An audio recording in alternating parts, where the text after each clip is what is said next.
So hello dear student. तो आज हम आपके डिमांड पे नया टॉपिक लेकर आए हैं। मैट्रिक्स का ही एक नया टॉपिक है और मैं यह टॉपिक डिस्कस करने जा रहा हूं और यह लेक्चर नंबर 2 है जो कि आपके डिमांड पर बनाया जा रहा है, जिसे नाम है ऑपरेशंस ऑन मैट्रिक्स। मैट्रिक्स पर ऑपरेशन करने जा रहा हूं। तो ऑपरेशन इसमें यह होगा, ऑपरेशन का मतलब कुछ भी मत उल्टा पुल्टा समझिए। जैसा कि ऑपरेशन का मतलब इसमें तीन तरह का चीज़ है, तीन तरह का कॉन्सेप्ट है। वह कॉन्सेप्ट है दो मैट्रिक्स का सब्ट्रैक्शन और दो मैट्रिक्स का एडिशन और दो मैट्रिक्स का मल्टीप्लिकेशन। यही तीन इसमें हम सीखेंगे और इसी पे बढ़िया बढ़िया क्वेश्चंस करेंगे। एकदम धुआं कर देंगे क्वेश्चंस का, एकदम बहुत मज़ा आने वाला है। So welcome once again. So my name is Gopal Kumar और मैं आज आपके सामने ऑपरेशंस ऑन मैट्रिक्स डिस्कस करने जा रहा हूँ। तो पेन्स और कॉपी लेकर रेडी हो जाइए। सभी कॉन्सेप्ट को नोट कीजिएगा और सभी कॉन्सेप्ट को अप्लाई कीजिएगा। क्वेश्चंस बनाने समय सभी कॉन्सेप्ट को अप्लाई कीजिएगा और जितना हो सके आप प्रैक्टिस करिए, क्योंकि प्रैक्टिस से ही मैथ बनता है। तो चलिए आज हम सबसे पहले लेक्चर नंबर 1 का कुछ रिवाइज कर लेते हैं, ताकि वो स्टूडेंट जो लेक्चर नंबर 1 नहीं देख पाए हैं उसे भी समझ आ जाए, अच्छे तरह से समझ आ जाए। तो चलिए कुछ हम लेक्चर नंबर 1 का रिवाइज कर लेते हैं। ऐसे न्यू स्टूडेंट को सबसे पहले लेक्चर नंबर 1 दिखना बहुत ही ज़रूरी है, क्योंकि उसमें मैं प्रॉपर्टी कुछ डिस्कस किए थे और उसमें हम टाइप्स ऑफ मैट्रिक्स देखे थे, जो कि 6 या 7 टाइप का मैट्रिक्स उसमें हम डिस्कस किए थे। तो सबसे पहले दो स्टूडेंट जा करके आप देख लीजिए उसमें अच्छे तरह से और समझ लिए फुल कॉन्सेप्ट। तो भी अगर कोई नए स्टूडेंट हैं उसको भी इस कॉन्सेप्ट इस लेक्चर में किसी भी तरह का कोई दिक्कत नहीं होगा।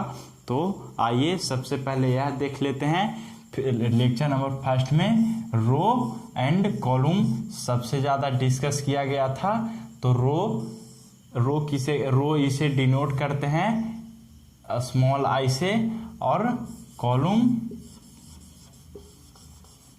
कॉलम को हम डिनोट करते हैं स्मॉल जे से। तो सबसे पहले यह बेसिक आप देख लीजिए, A11, A12, A21, A22। तो इसमें इसी को हम क्या कहते हैं? रो कहते हैं। यह रो है, यह कॉलम है। यह फर्स्ट रो है, फर्स्ट रो। यह सेकंड रो है, सेकंड रो है। यह फर्स्ट कॉलम है,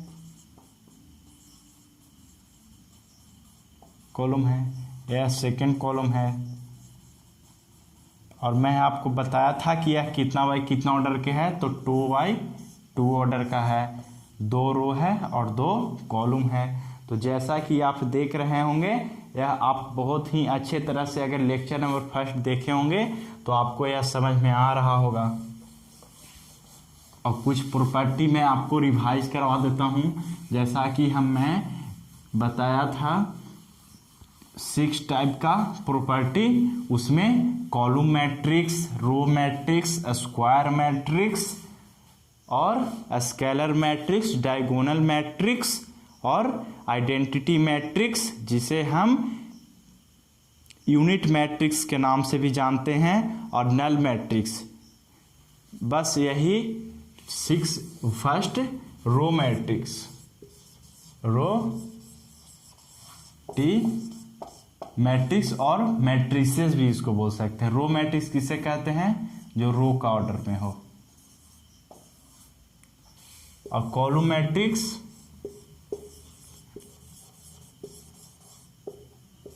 कॉलम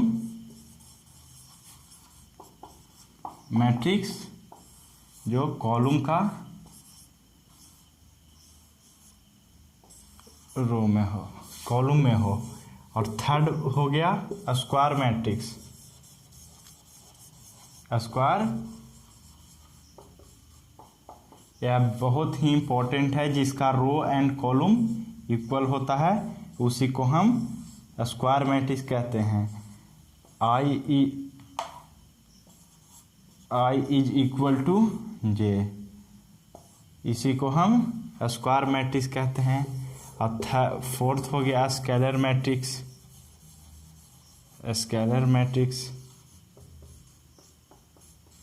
स्केलर मैट्रिक्स हम किसे कहते हैं, जिसका यह सबसे पहले आप जानिए डायगोनल मैट्रिक्स।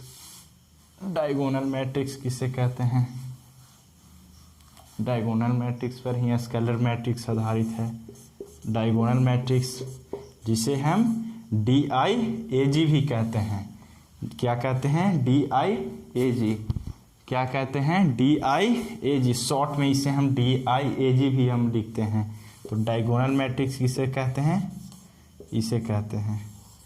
जैसे कि 1 0 0 2 हो गया, तो इसी को हम डायगोनल मैट्रिक्स कहेंगे। और फिफ्थ नंबर में क्या बताए थे आपको, डायगोनल मैट्रिक्स के बाद आपको डायगोनल मैट्रिक्स के बाद हम आपको क्या बताए थे, scalar matrix.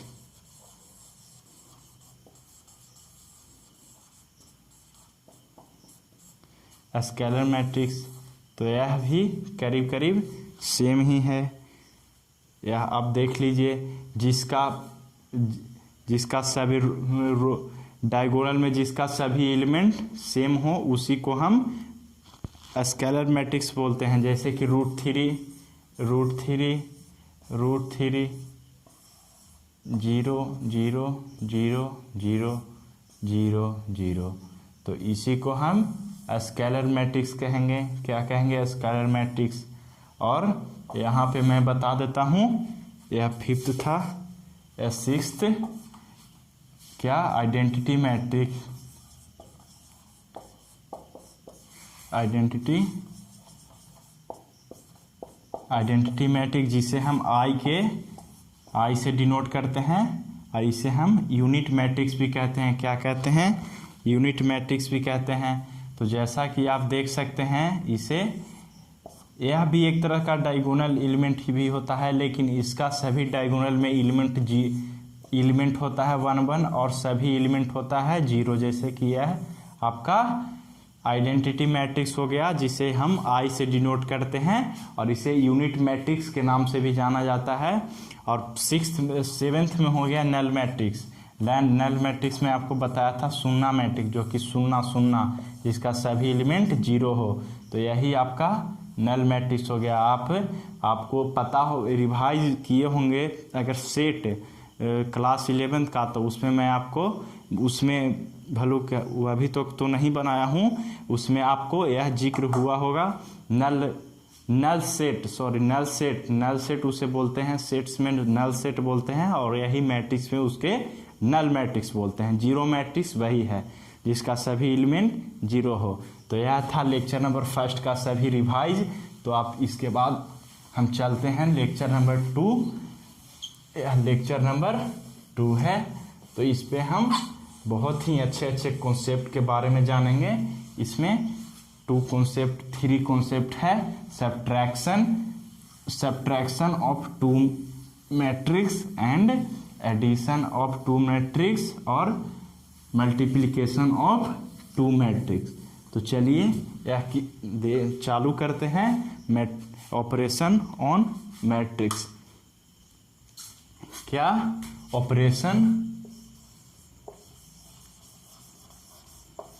Operation on matrix और मैट्रिसेज भी इसे हम बोल सकते हैं। इसमें किसी भी तरह का कोई दिक्कत नहीं है।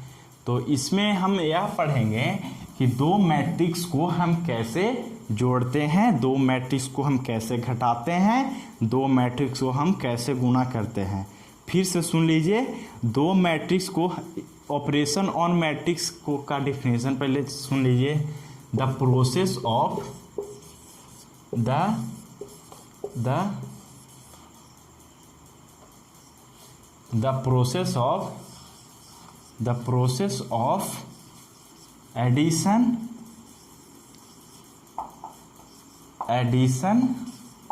subtraction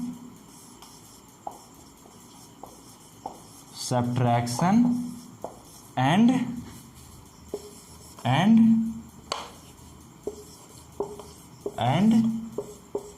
multiplication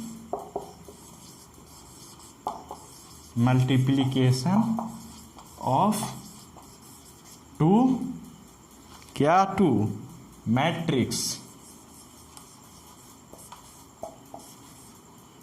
matrix is called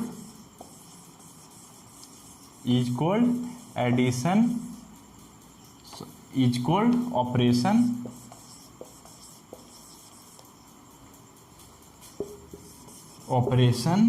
on matrix. क्या? Operation of matrix. इसमें हम एडिशन दो मैट्रिक्स को कैसे जोड़ते हैं और दो मैट्रिक्स को कैसे घटाते हैं और दो मैट्रिक्स को कैसे गुना करते हैं, तो यही हम इसमें जानेंगे और नया कुछ भी नहीं जानेंगे। तो जैसा कि आप बेसिक जानते हैं A11, A12, A21, A22, यह आपको a प्लस बी फाइंड करना है। क्या फाइंड करना है? a plus B. तो यह a इज इक्वल टू हो गया या b इज इक्वल टू, अब देख लीजिए A12, A11, A12, A21, A22। तो इसी को हम क्या करेंगे एडिशन में A11 plus A11, A21 plus A21, A12 plus A12,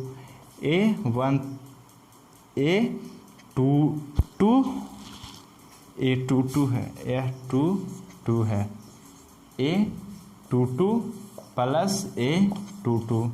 तो इसी को हम एडिशन ऑफ मैट्रिक्स कहते हैं। जैसे कि यह इससे जुड़ जाएगा, यह इससे जुड़ जाएगा, यह इससे जुड़ जाएगा और यह इससे जुड़ जाएगा। इसी को हम एडिशन ऑफ मैट्रिक्स कहते हैं। अच्छा से समझ जाइए, यह इससे जुड़ जाता है, यह इससे जुड़ जाता है और यह इससे जुड़ जाता है और यह इससे जुड़ जाता है। यहीं पे मैं एक एलिमेंट लेकर दिखा देता हूँ।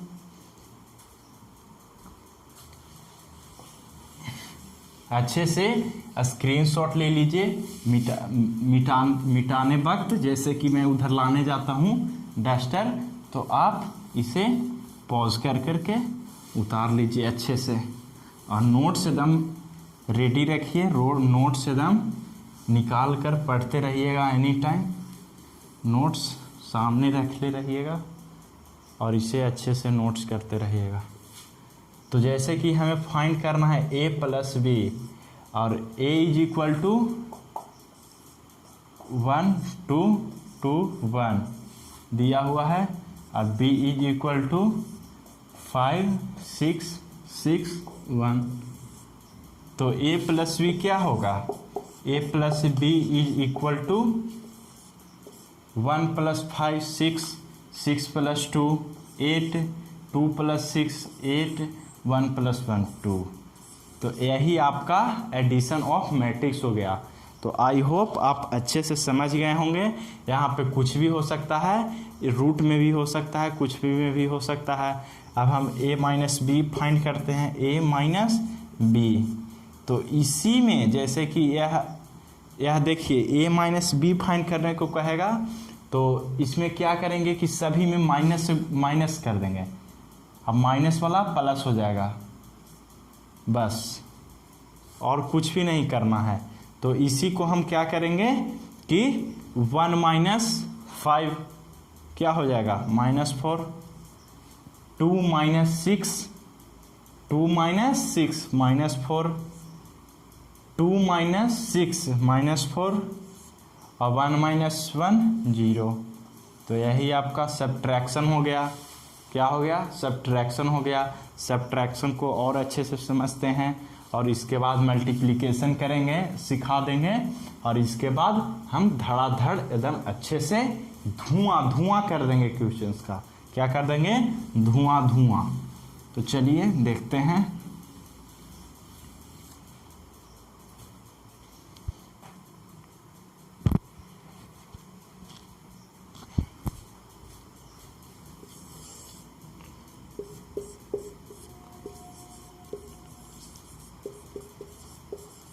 Subtraction of two matrix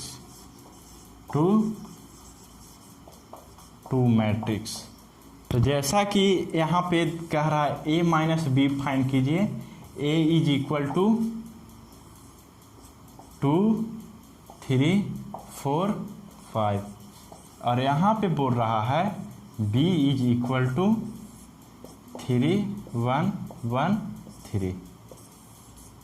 तो जैसा कि मैं आपको पीछे बताया वैसा ही आपको यहाँ पे रूल लगा देना है। a minus B is equal to, या तो आप पहले ही इसमें जैसे कि माइनस भी कह रहा है तो -3 -1, यहाँ पे अगर माइनस रहेगा तो प्लस हो जाएगा, -1 -3 लगा दे, या फिर आप यहाँ से लॉन्ग प्रोसेस से भी चल सकते हैं, जैसे कि 2 3 4 5 कर दिए और फिर यहाँ से माइनस कर दिए 3 1 1 3।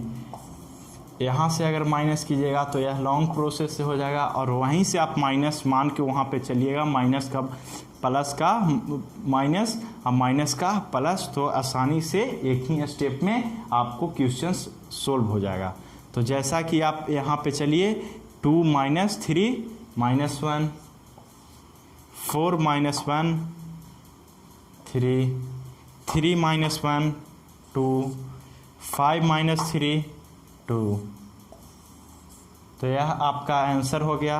और हाँ, एक बात का आप ध्यान दे दीजिएगा कि यहाँ पे अगर बैठाइएगा शुरू में बिना मन से, यहाँ पे ऐसे ना करके पहले ही अपने मन में आप अगर वहाँ पे माइनस बैठा लीजिएगा तो यहाँ पे प्लस मान के चलेगा। क्या मान के चलेगा? प्लस। क्योंकि जब आप माइनस कर ही नहीं है तो फिर प्लस ही ना करेंगे, तो इसलिए यहाँ पे प्लस करना होगा आपको। क्या करना होगा? प्लस करना होगा। तो आप यह अच्छा से उतार लें नोट्स में अपने, और फिर मैं आपको मल्टीप्लिकेशन सिखाने जा रहा हूँ, तो आप मल्टीप्लिकेशन सीख लें।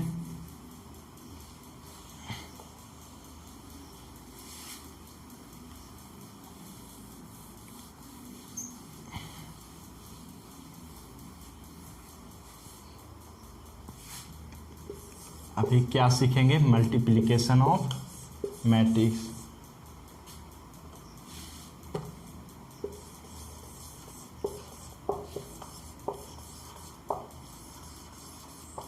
Multiplication of matrix, multiplication of matrix. तो चलिए ए बी फाइंड करते हैं। ए बी, तो a इज इक्वल टू आपको अगर ए बी फाइंड करना कहेगा, चाहे ए बी सी फाइंड करने को कहेगा, तो आपको कुछ ना कुछ यहाँ पे इंफॉर्मेशन दे देगा। तो आप यह इंफॉर्मेशन का अच्छे से ध्यान दीजिएगा। तो यह देख लीजिए, यह 2 बाई 2 ऑर्डर का 1 2 3 4, या फिर b इज इक्वल टू 8 4 4 1। तो आप इसमें एकदम बहुत ध्यान दीजिएगा। ज़्यादातर स्टूडेंट मल्टीप्लिकेशन में ही गड़बड़ करते हैं, क्योंकि एडिशन और सब्ट्रैक्शन वेरी इजी होता है। तो आप यह ध्यान दीजिएगा कि फर्स्ट मैट्रिक्स का रो ले लीजिए या फिर कॉलम ले लीजिए। अगर इसका रो लीजिएगा तो इसका कॉलम से मल्टीप्लाई कीजिए, और इसका अगर कॉलम लीजिएगा तो इसका रो से मल्टीप्लाई करना होगा आपको। तो जैसा कि मैं इस रो को लूँगा, तो आप सबसे पहले यह चेक कर लें कि कितना बाई कितना ऑर्डर का है। तो यह 2 बाई 2 ऑर्डर का है, तो सबसे पहले यह आपको ध्यान देना होगा, यह भी 2 बाई 2 ऑर्डर का है। तो आपको सबसे पहले यह ध्यान देना होगा कि फर्स्ट मैट्रिक्स का कॉलम और सेकेंड मैट्रिक्स का रो इक्वल होना चाहिए। तभी यहाँ पे मल्टीप्लिकेशन हो पाएगा, नहीं तो मल्टीप्लिकेशन नहीं हो पाएगा। अगर यह 2 है वहाँ पे 3 होगा तो आपको यहाँ लिखना होगा कि the multiplication is not applicable, so this questions is wrong. सीधे आप वहाँ पे क्वेश्चंस में लिखा जाएगा। तो आपको यह आगे चेक कर लेना होगा और फिर यह रो इस कॉलम से मल्टीप्लाई कर दीजिए, दोनों कॉलम से। और हाँ, एक बात का और ध्यान दे दीजिएगा, जैसे कि यह रो, ये एक रो है तो ये दोनों कॉलम से मल्टीप्लाई होगा, इस सेकंड रो है तो ये दोनों कॉलम से मल्टीप्लाई होगा। तो हम ए बी फाइंड करते हैं। A B is equal to 1 into 8, इसमें प्लस का साइन रहेगा। क्या चीज़ का साइन रहेगा? माइनस का नहीं, प्लस का साइन रहेगा। 1 इंटू 8 प्लस 3 इंटू 4 12 हो गया। और फिर 1 रो हो गया और 1 कॉलम हो गया। और फिर यही रो को फिर दूसरा कॉलम से हम दूसरा मैट्रिक्स का दूसरा कॉलम से हम मल्टीप्लाई करते हैं। तो 1 इंटू 4 4 प्लस 3 इंटू 1 3। तो हमको हमारा आधा क्वेश्चन यहीं पे बन गया है।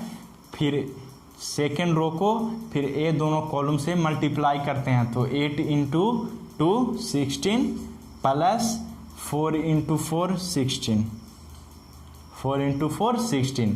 फिर सेकेंड रो को सेकेंड कॉलम से मल्टीप्लाई करते हैं। तो 2 इंटू 4 8 प्लस 4 इंटू 1 4।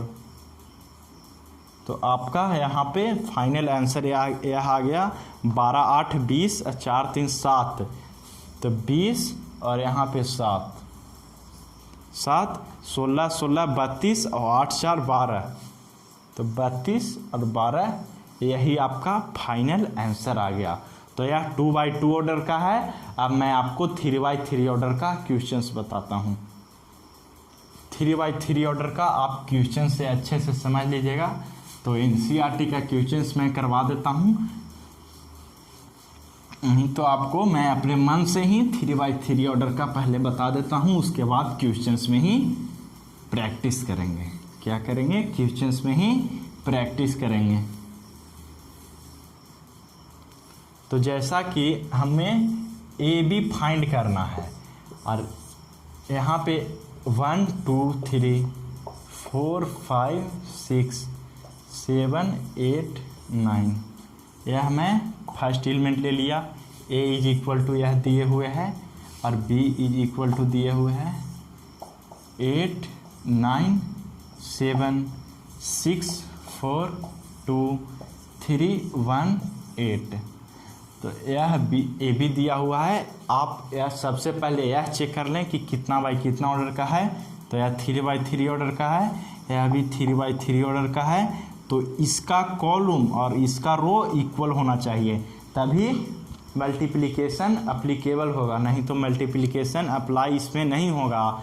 आपको अगर यहाँ पे 4 रह गया फिर 2 और यहाँ पे वो 3 रह गया तो आपको इस क्वेश्चन को टच भी नहीं करना है, यहाँ पे सीधे नेगलेक्ट कर देना है कि यह क्वेश्चंस नहीं सोल्व हो पाएगा, यह क्वेश्चंस नहीं लिखा है, इससे किसी भी तरह का कुछ भी फाइंड नहीं होगा। तो चलिए यह आप देख सकते हैं first row, second row, third row और इसमें first column, second column, third column है। तो फर्स्ट रो को ये पूरा एलिमेंट से गुना करते हैं जैसा कि 1 इंटू 8 8 प्लस 4 इंटू 9 9 चक 36, 7 इंटू 7 49। फिर इसी को फिर से सेकेंड कॉलम से मल्टीप्लाई करते हैं। तो 1 into 6 6 plus 4 into 4 16, 7 into 2 14, 1 into 3 3, 4 into 1 4, 7 into 8 8 सते कितना होता है? 8 5 40, 8 का 42, 8 सते 56, क्या होता है 56 होता है, 68 56 होता है। तो चलिए यहाँ पे फर्स्ट रो को उसमें क्या पूरा कॉलम से मल्टीप्लाई हो चुका है, फिर सेकेंड रो को उस पूरा एलिमेंट से हम मल्टीप्लाई करते हैं। तो 2 × 8 16, 5 × 9 45, 8 × 7 56, फिर 2 × 6 12, 6 × 12 6 × 2 12, 5 × 4 20, 8 × 2 16, 2 × 3 6, 5 × 1 5, 8 × 8 64। अब थर्ड कॉलम को उस सभी एलिमेंट से हम मल्टीप्लाई करेंगे। तो 3 × 8 24, 6 × 9 54, 9 × 7 63, फिर 3 × 6 18, 6 × 4 24, 9 × 2 18, 3 × 3 9, 6 × 1 6, 9 × 8 72। तो यही आपका आंसर हो जाएगा। आप यहाँ जोड़कर कर लीजिए, जैसे कि 49, 9 6 15, 15 8, 23 की 3। यहाँ पे थोड़ा इसे इरेज करने जा रहा हूँ, या फिर आप इसे जोड़ लीजिए, इसे सेपरेट जोड़ लें, इसे सेपरेट जोड़ लें, इसे सेपरेट जोड़ लें, इसे सेपरेट जोड़ लें, इसे सेपरेट, सभी को सेपरेट जोड़कर आपको ऐसे हो जाएगा A11, A12, A13, A21, A22, A23, A31, A32, A33। यही ऐसे ही यह सब, जैसे कि ए तीनों जोड़िएगा तो A11 आ जाएगा, ए पूरा जोड़िएगा तो A12 आ जाएगा, ए पूरा जोड़िएगा तो ए आ जाएगा, ए जोड़िएगा तो ए आ जाएगा। ऐसे ही करके सब जोड़ लीजिए, आपको आंसर आ जाएगा। तो चलिए मूव करते हैं नेक्स्ट क्वेश्चंस की ओर। क्योंकि मैं यह इसलिए नहीं सोल्व किया क्योंकि बहुत टाइम लग जाएगा और बहुत लेंदी है, इसलिए टाइम लग जाएगा, तो वीडियो ज़्यादा लंबा बन जाएगा। तो इसलिए आप लोग भी कुछ कीजिए, ऐसे ही पढ़ते रहें, कुछ कीजिए इसमें और सोल्व कर कर आंसर कमेंट में लिखें ज़रूर। तो चलिए कुछ क्वेश्चंस हम NCERT का करता हूँ